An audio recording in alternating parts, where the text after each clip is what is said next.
Now, a London tube driver who caused outrage after leading anti-Israel chants over his tannoy has kept his job in a shock decision by Transport for London. Free, free Palestine! Free, free Palestine! Free, free Palestine! Free, free Palestine! Free, free Palestine! The footage, recorded last year during swathes of pro-Palestinian protests, prompted anger from the Jewish community and condemnation from politicians, with Conservative MPs calling the incident disturbing and intimidating. Defending its decision, Transport for London insists disciplinary action has been taken, explaining that the driver had written to faith groups to apologise for the announcements.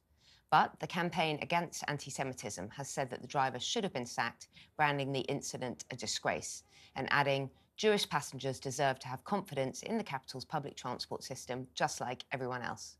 Well, I think that the driver should have been sacked immediately. I think, once again, this is kind of brazen anti-Semitism, and it's making London, and has been making London since October the 7th, a frightening place for many Jewish people.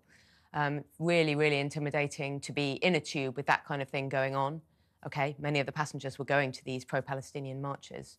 But I think that our public transport network in the capital city should be politics-free. It should be safe. It should be a neutral space, just like schools, just like sport.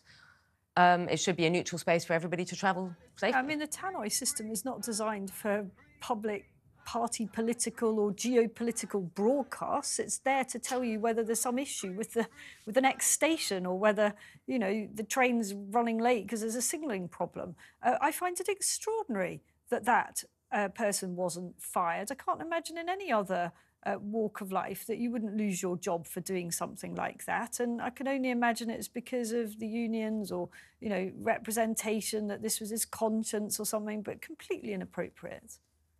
Well, why is everyone so quiet on that? Well, sorry. I think I don't want to say that the driver is anti-Semitic or that this was anti-Semitic, because he's saying free Palestine. I agree with that. Yeah, I wouldn't make those. That's 2 and 2 makes 5. Yeah, isn't yeah, it? precisely. But certainly, our public transport system should be free of any political leanings, whether it's here domestically or internationally.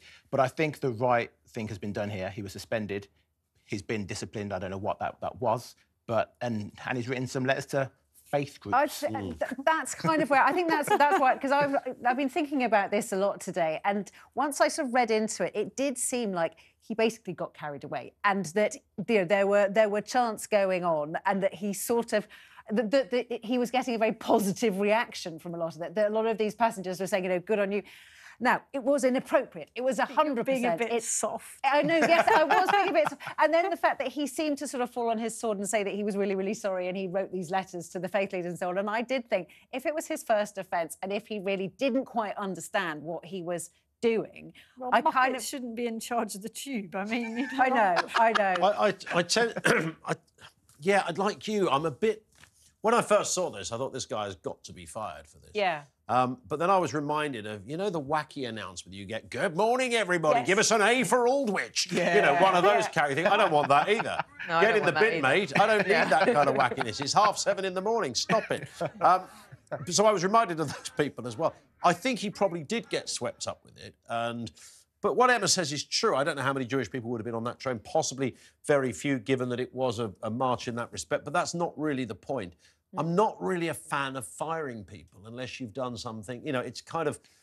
I don't like cancel culture in all manner of ways, but I think this is why our country is disintegrating. No, but I think this guy should have perhaps faced a very... of the civil service. A very stern... No, I think there could have been something stern. They could have said, right, mate, you can keep your job. You won't get paid for a month.